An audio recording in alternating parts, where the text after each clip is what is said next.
Venga, os voy a explicar lo básico de Photoshop para empezar, ¿de acuerdo? Algo como que no sabéis nada de nada. Aquí tenéis las opciones del menú, aquí tenéis la barra de iconos y aquí tenéis las ventanas de trabajo.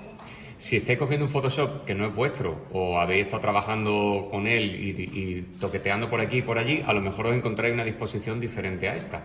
Porque como el Photoshop es complejo, se utiliza para un montón de cosas, pues de las 200 ventanas que tiene, a ti es lo que te interesa es tener aquí algunas y otras no. Y eso se le llama espacios de trabajo. Entonces, cuando tú abres el programa, vas a tener aquí una distribución de espacios de trabajo que puede que te interese y puede que no. Si quieres cambiarla, lo que haces es que vienes aquí donde pone ventana y le das donde pone espacio de trabajo. Y veis que aquí ya vienen unos presets de cómo poner esas ventanitas. Aspectos esenciales, gráfico y web, que es cuando se está haciendo diseño web, movimiento para hacer vídeos, pintura y fotografía.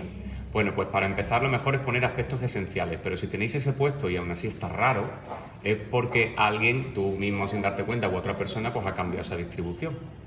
Puedes poner aquí restaurar aspectos esenciales y entonces ¡pum!, se te pone como está nuevito de fábrica. Vale, bueno, pues entonces eso es lo primero. Si no veis aquí esto de aquí que se llama reglas, creo recordar. Sí, reglas, sí. Pues si no veis las reglas es porque alguien las ha quitado aquí también y las podéis quitar y las podéis poner, pero en general sirven de ayuda, porque con las reglas hacemos lo que se llama guías. Las guías son muy importantes. Tú pinchas, teniendo este icono activo, que es el de mover, pinchas sobre una regla, deja pulsado el botón izquierdo, arrastra y sacas una guía. Esto no está realmente en la foto ni en el dibujo. Eso es lo que dice su nombre, una guía para hacer selecciones, para estructurar el espacio, para hacer la composición, para todo eso. La guía la puedes pinchar encima y moverla donde tú quieras, y si ya no la necesitas, te la llevas, la devuelves como quien la guarda en un cajón en su sitio. Bueno, más cosas. Aquí vais a ver en ventanitas las imágenes que tenéis abiertas y las vais a estar viendo pues, con pestañas. Pero si le dais aquí, vais a ver una lista de todas ellas. Y si una de ellas arrastra, pincha y la saca fuera, pues se va a poner aparte en una ventanita flotante. Si quieres devolverla a su sitio, pues la acercas con cuidado a los contornos del espacio de trabajo, la dejas ahí y otra vez la vas a tener de vuelta. ¿De acuerdo? Más cosas. Fijaos que pone aquí a la derecha una información que es importante. Pone, por ejemplo, 100% RGB. 100% significa el porcentaje de tamaño con respecto a la resolución que tenéis en pantalla. Pero eso no va a ser la resolución que tenga cuando lo saquéis en papel. Porque eso lo que significa es que es el 100% de los píxeles que tiene esa imagen. Y si tú la resolución la tienes más pequeña, pues lo vas a ver más pequeña. Y si tienes más grande, viceversa. Por ejemplo, aquí dice que está al 100%, ¿verdad? Pues aquí en configuración de pantalla, aquí abajo voy a cambiar la resolución de pantalla y la voy a poner en 1800 por 960. Voy a darle a conservar los cambios y ahora vais a ver que se ve mucho más grande y sin embargo aquí dice igualmente que está al 100%. Claro, porque ahora los píxeles son más grandes en tu pantalla, de modo que para saber a cuánto se va a imprimir eso tenemos que tener en cuenta dos cosas. Por un lado, la resolución de pantalla y por otro lado, el tamaño de impresión, que es distinto. ¿Ok? Como estos trabajos que vamos a hacer son en pantalla, eso no nos preocupa tanto. Pero sí nos puede dar problemas por lo siguiente. Voy a volver a poner la configuración de pantalla como estaba antes.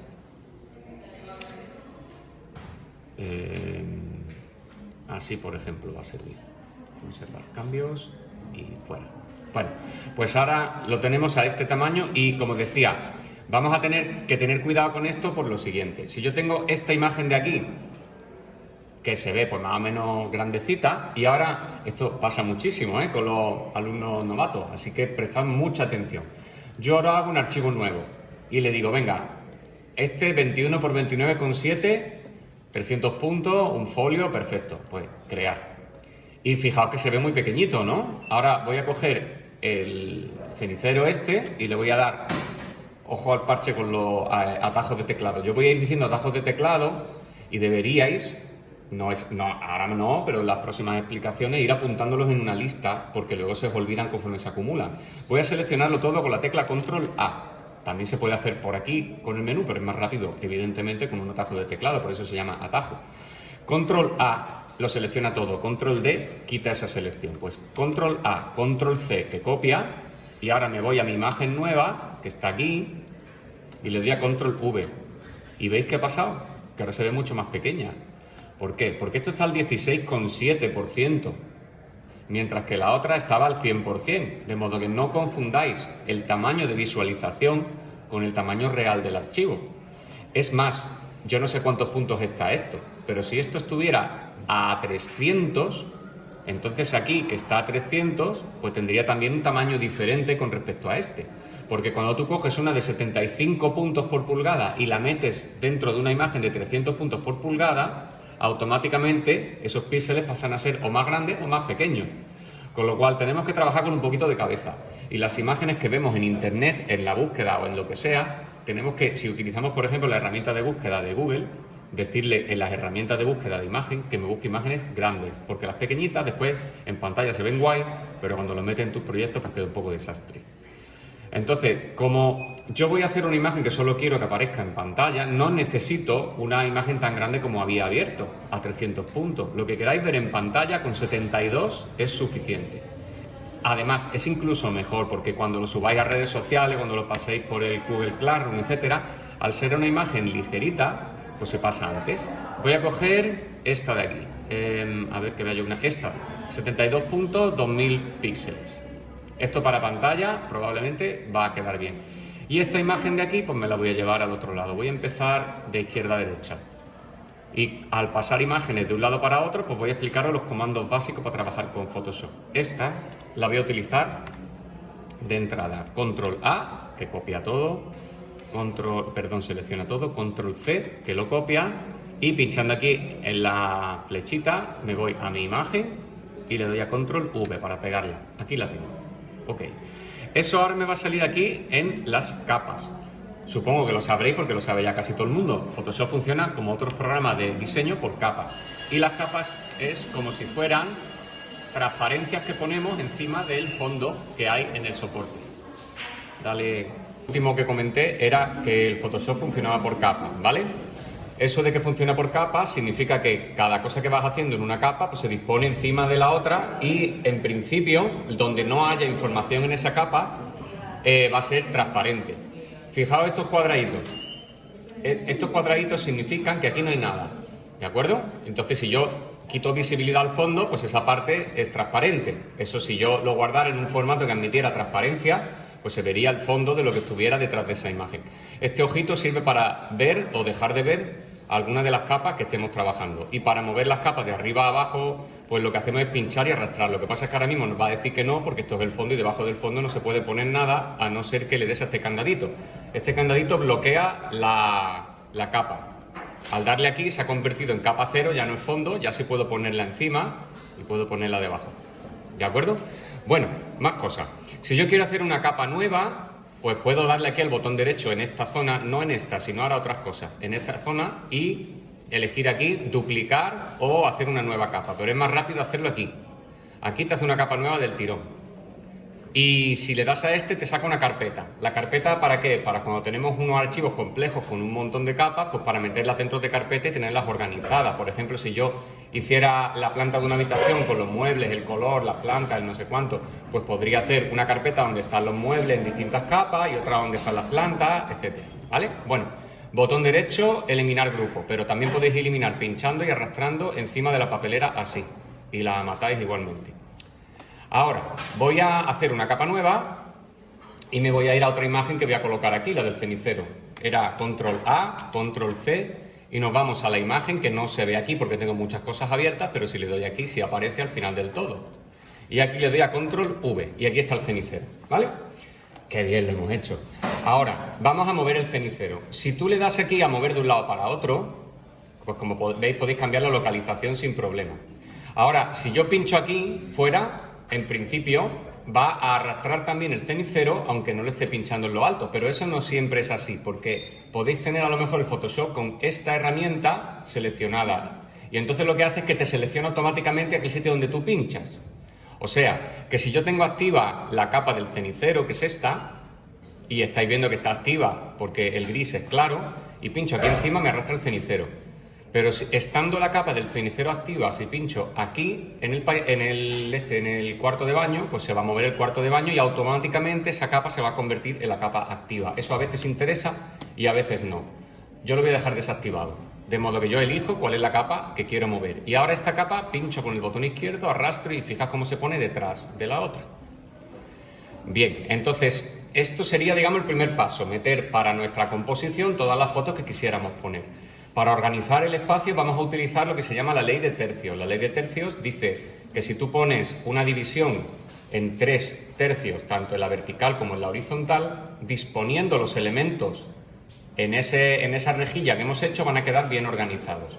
Si queréis hacer una composición que no vaya por tercios, pues no pasa nada, no es la única manera de componer. Lo que sí es cierto es que interesa poner esas guías para que tú tengas una organización. Si lo vas colocando a lo loco, pues aquello no va a tener ni pie ni cabeza. Si yo lo pongo así, por ejemplo, y ahora coloco el cenicero aquí, y esto lo coloco aquí, el otro, pues entonces tengo otra composición diferente que expresa otras cosas distintas. ¿Y qué expresa? Pues básicamente que esta es la parte más importante, porque esto se viene para abajo, esto se viene para la derecha, tenemos ahí un montón de líneas estrechas apuntando en una dirección. ¿De acuerdo? Vale. Si queréis abrir un archivo, atención, error súper frecuente. Si queréis abrir un archivo para colocarlo aquí, una imagen, y le dais aquí a archivo y le dais a colocar elemento incrustado, aparentemente vais a tener aquí una capa nueva de una forma más rápida que si le dais a copiar y pegar. Pero eso tiene un problema, que los objetos inteligentes no se editan igual que las capas, sino que están hechos para hacer efectos con ellos, efectos que ahora mismo no vamos a usar. Entonces, si vais a lo básico del Photoshop, lo que tenéis que hacer es abrir los dos archivos y darle a Control C y Control V, y ya está, ¿de acuerdo? No le deis a colocar. Si le habéis dado a colocar por accidente, entonces tendréis que darle, no aquí, sino aquí encima con el botón derecho, y darle a una opción que habrá ahí que pondrá rasterizar capa. Y entonces, pues eso se convertirá ya en una capa normal y corriente, ¿de acuerdo? Bueno, más cosas. La fusión entre capas, eso es un mundo, y ahora mismo lo único que voy a explicar son 2 modos de capa y el concepto de opacidad. Los modos de fusión de capa van aquí, y los básicos son el normal, que es el que siempre tiene, y el de multiplicar. El de multiplicar hace la capa transparente, y entonces vas a ver a través de ella lo que hay debajo. A veces interesa y a veces no. Como lo que estamos haciendo es un collage, pues ahora mismo interesará si, por ejemplo, es una textura. Vamos a suponer que yo a esto le quiero aplicar una textura de papel encima. Pues abro el papel con la textura, lo pongo encima, lo pongo en el modo multiplicar, y ahora esto, en vez de ser una fotografía, es una fotografía impresa sobre un papel y da su rollo, puede estar guay. Lo voy a dejar en modo normal. Ahora le voy a bajar la opacidad, y la opacidad va a ser que sea transparente pero haciendo que se desvanezca, es distinto. En multiplicar tenemos los mismos colores, pero proyectándose abajo como si fuera una diapositiva o una proyección que estoy haciendo con luz. Mientras que el modo de opacidad lo que hace es ir haciendo cada vez más invisible, transparente o translúcido, de modo que si yo tengo multiplicar y además le voy quitando opacidad, pues cada vez se ve menos. Imaginaos que el efecto de la textura se lo pongo encima con multiplicar, pero resulta súper descarado y no me gusta porque es demasiado evidente. Pues a ese efecto de multiplicar le voy bajando opacidad. Por eso, tip importante, si estás probando un efecto y no te gusta, antes de desecharlo, baja la opacidad a ver qué pasa. Porque a veces la opacidad al 100 es un desastre y lo tienes que dejar incluso al 5 o al 10% de opacidad y está chulo, ¿vale? Y una última cosa, la última que necesitáis para hacer collage en Photoshop con fotografía, pues el tema de los contornos, ¿qué hago con ellos? Bueno, pues tenéis que ir aquí donde está la herramienta de varita mágica, que es la tradicional, la clásica, y muchas veces es suficiente. La varita mágica lo que hace es que cuando pinchas te selecciona unos colores parecidos al sitio donde tú has seleccionado. Y hay también varias maneras de hacerlo. Dice aquí, tamaño de muestra, eso quiere decir, ¿qué te va a mirar el ordenador? ¿Justo el píxel que tú le des o un promedio de los píxeles que hay alrededor? Y eso lo eliges tú aquí. Si dice, por ejemplo, promedio de 101 por 101, pues observad que si yo pincho aquí, me selecciona todo ese mogollón porque me ha elegido todos estos píxeles como muestra. Y eso lo tenéis que ver cómo está. Ahora, la tolerancia. La tolerancia es qué sensibilidad tiene el ordenador a la hora de decir, ya está, este color es distinto al otro. Si la ponemos tolerancia de 1, pues solo coge ese color. Y eso es lo que me ha cogido. Si le pongo de tolerancia 16, esto es lo que me coge. Si le pongo de tolerancia 32, ya va mejorando. Llega un momento en el que ya se mete dentro del cenicero y ya no interesa. Así que a lo mejor lo que conviene es cuando tengáis uno que coge bastante superficie, pues le dais aquí a añadir selección y entonces vais sumando hasta que tengáis completamente rodeado el cenicero y no tenga escapatoria. ¿Vale? Ahora, esto es el método old school, es como se hacía hace 10 años. Ahora Photoshop ha sacado cosas nuevas que pueden hacerlo más fácil, aunque no siempre funcionan, por eso interesa conocer esto. Hay veces que por este método se acaba antes. La primera, seleccionar sujeto. En esto va a funcionar seguro, porque busca la figura y la intenta distinguir del fondo. Ahí la tienes, ya está. Pero no siempre funciona, observad. ¿Veis? Se ha comido una parte de la base del cenicero. Por lo tanto, también hay que tener cuidado con eso. No he probado nunca, pero no sé si bajando la tolerancia, la herramienta de seleccionar sujeto también es menos sensible. Lo vamos a comprobar ahora. Pues no, ha hecho la selección exactamente igual y la ha hecho mal.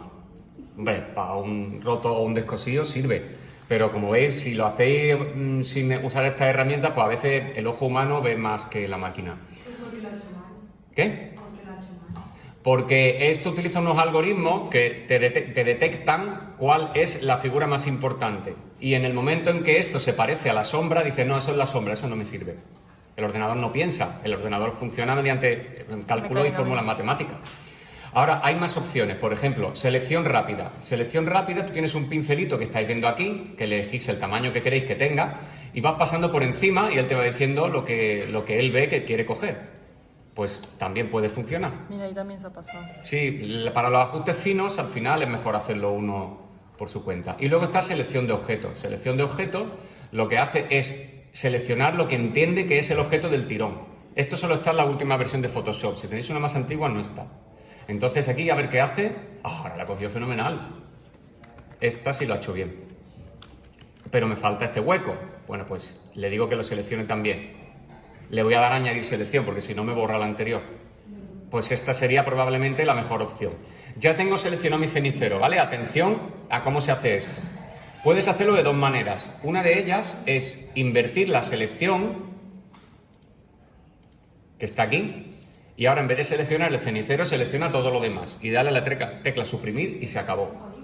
Normalmente es lo más fácil y lo más cómodo. Pero si cabe la posibilidad de que no os guste cómo queda, en vez de eso podéis hacer lo que se llama una máscara. Una máscara es una capa... A ver, una máscara es algo que se le añade a la capa que oculta parte de la misma. No se ha destruido, pero no se ve. Y la máscara se le da aquí. Con esa miniatura tú pinchas y te hace la máscara automáticamente. ¿Veis? ¿Qué pasa? Uy, esto no es, me he equivocado, no me gusta, no está bien. Pues entonces lo que haces es cambiar la máscara de sitio, o bien pintando sobre la máscara, aquí, pues pintas sobre la máscara y sigues borrando si pintas en negro, o recuperas lo que ya tenías si pintas en blanco. Una vez que tengo la pantalla tan grande que me cuesta mucho trabajo cambiar el color. ¿Veis? Estoy pintando en blanco, pero lo que hace es quitar las partes que están tapadas por la máscara. Cuando me gusta cómo está, le doy al botón derecho y le doy a aplicar máscara. Y entonces ya se queda definitivo, si ya no podéis quitarlo. Repito, pero ya con la máscara, ¿de acuerdo? Selecciono mediante la herramienta de selección de objeto el cenicero. Ahí está. Y ahora le doy a aplicar a máscara de capa. Y ya está. Antes me había borrado el cenicero porque invertí la selección, ¿recordáis? Vale, pues yo lo veo, está perfecto. Así que le doy con el botón derecho encima de la máscara, no aquí. Si le das aquí salen otras cosas. Encima de la máscara y le das a aplicar máscara de capa. Pero una última cosa. Supongamos que quieres este cenicero pintarle una cosita encima. Esto, por algún motivo. Bueno, pues si yo en vez de darle aquí le doy cuando está la máscara seleccionada, no va a ocurrir nada. ¿Por qué? Porque no estoy pintando en la capa, estoy pintando en la máscara. Y la máscara ya estaba pintada. Si lo hiciera aquí, aunque esté en rojo, fijaos cómo me va devolviendo el dibujo original. De modo que cuando os pase este error, que es muy frecuente, pues lo que tenéis que mirar primero es si está esta o esta seleccionada. ¿De acuerdo? Esto pinta en la máscara, esto pinta en la capa. Y si en un momento dado estáis pintando y no sale nada, normalmente es o que estáis en una máscara, en una capa, perdón, que no es la correcta, o que tenéis alguna selección en algún sitio y no lo sabéis. Y entonces tú te pones a dibujar aquí y no dibuja nada. Pero el problema está en que tú tienes hecha esta selección y solo quiere pintar ahí dentro. Y tú en ese momento no sabes si tienes selección. O sea que lo primero que hay que mirar es si está en gris la capa donde estoy dibujando. Y después darle a Control D para que esté donde esté esa selección desaparezca. ¿De acuerdo? Venga, pues vamos allá. Sí, sí. En el ejercicio que vamos